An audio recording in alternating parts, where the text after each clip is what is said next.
Well, that's kind of an obvious statement up there. I started with that sentence about 12 years ago, and I started in the context of developing countries.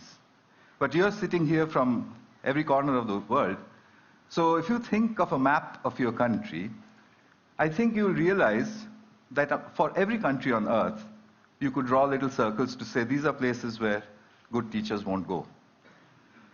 On top of that, those are the places from where trouble comes. So we have an ironic problem. Good teachers don't want to go to just those places where they're needed the most. I started in 1999 to try and address this problem with an experiment, which was a very simple experiment in New Delhi. I basically embedded a computer into a wall of a slum in New Delhi. The children barely went to school, they didn't know any English, they'd never seen a computer before, and they didn't know what the internet was. I connected high-speed internet to it, it's about 3 feet off the ground, turned it on and left it there. After this, we noticed a couple of interesting things which you'll see, but I repeated this all over India and then through a large part of the world, and noticed that children will learn to do what they want to learn to do. This is the first experiment that we did. 8-year-old boy on your right, teaching his student, a 6-year-old girl, and he was teaching her how to browse. This boy here in the middle of central India, this is in a Rajasthan village where the children recorded their own music and then played it back to each other, and in the process they enjoyed themselves thoroughly. They did all of this in 4 hours after seeing the computer for the first time. In another South Indian village, these boys here had assembled a video camera and were trying to take the photograph of a bumblebee. They had downloaded it from Disney.com or one of these websites, 14 days after putting the computer in their village. So at the end of it, we concluded that groups of children can learn to use computers and the internet on their own, irrespective of who or where they were. At that point, I became a little more ambitious and decided to see what else could children do with a computer. We started off with an experiment in Hyderabad, India, where I gave a group of children, they spoke English with a very strong Telugu accent. I gave them a computer with a speech-to-text interface, which you now get free with Windows, and asked them to speak into it. So when they spoke into it, the computer typed out gibberish. So they said, oh, it doesn't understand anything of what we are saying. So I said, yeah, I'll leave it here for 2 months. Make yourself understood to the computer. So the children said, how do we do that? And I said, well, I don't know, actually. And I left.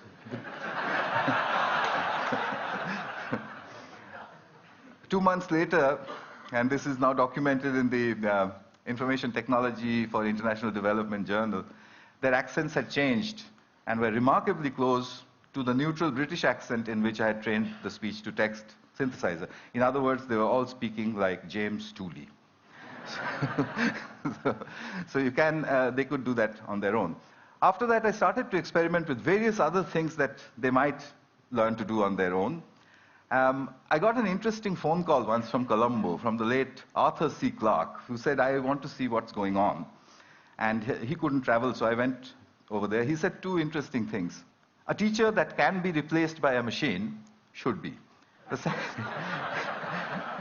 The second thing he said was that if children have interest, then education happens.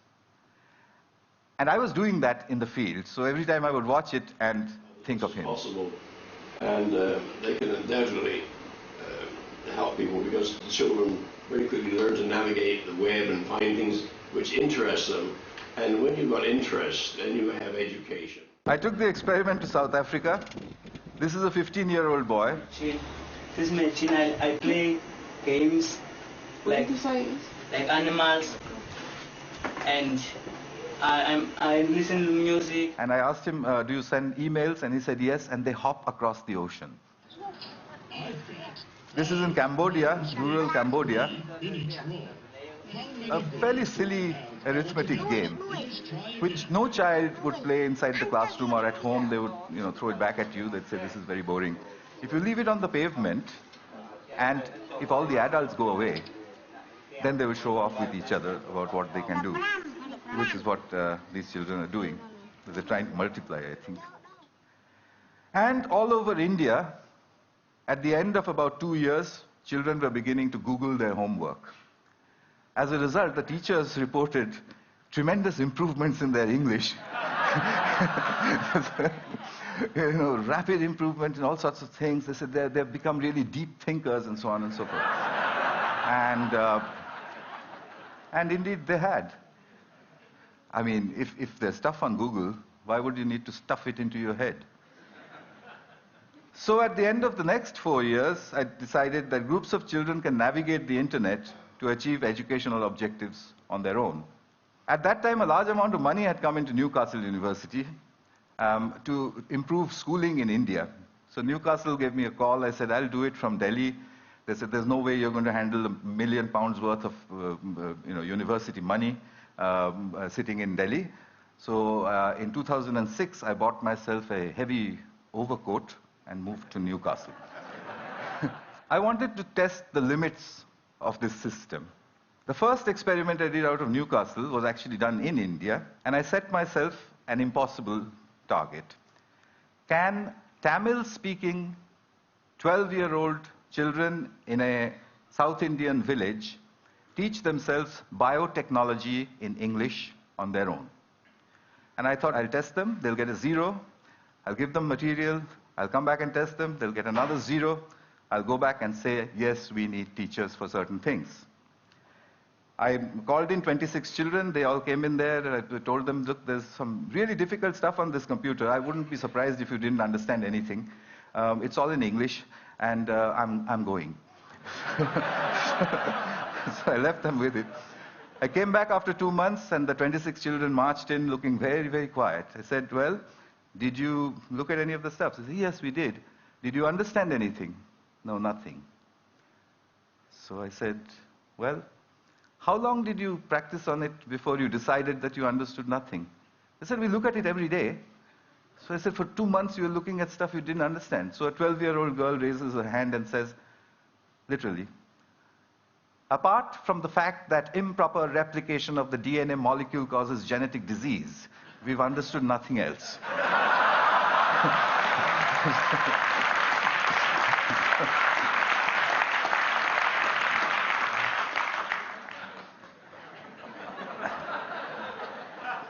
Took me 3 years to publish that. It's just been published in the British Journal of Educational Technology. One of the referees who refereed the paper said, it's too good to be true, which was not very nice. Well, one of the girls had taught herself to become the teacher, and that's her over there.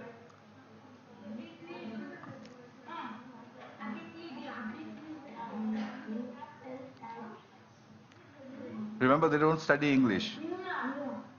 Where is it? Where is it? Neuron?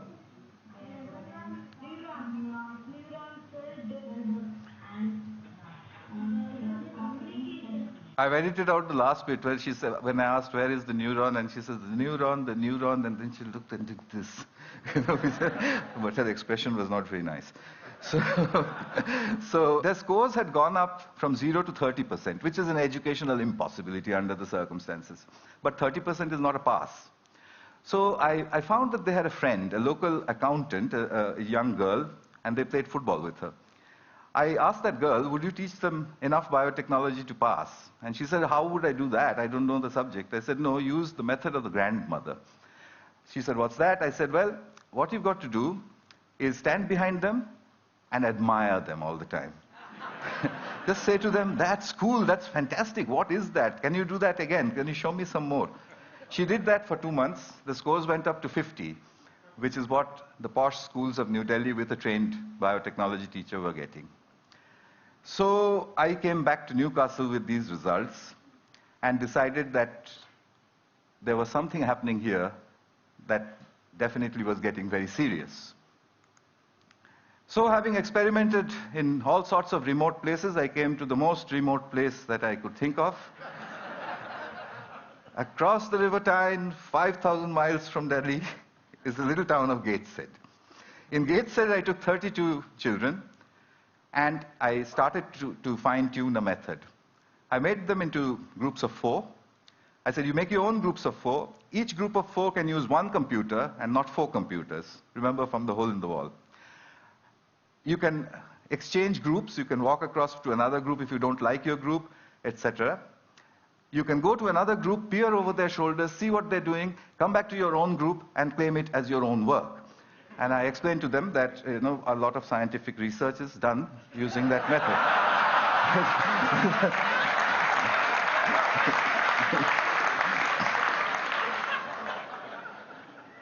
The children enthusiastically got after me to say, now what do you want us to do? I gave them 6 GCSE questions. The first group, the best one, solved everything in 20 minutes. The worst, in 45. They used everything that they knew. News groups, Google, Wikipedia, Ask Jeeves, etc. The teachers said, is this deep learning? I said, well, let's try it.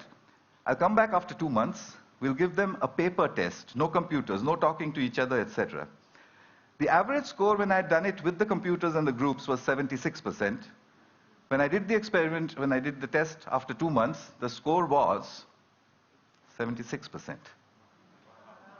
There was photographic recall inside the children. I suspect because they're discussing with each other. A single child in front of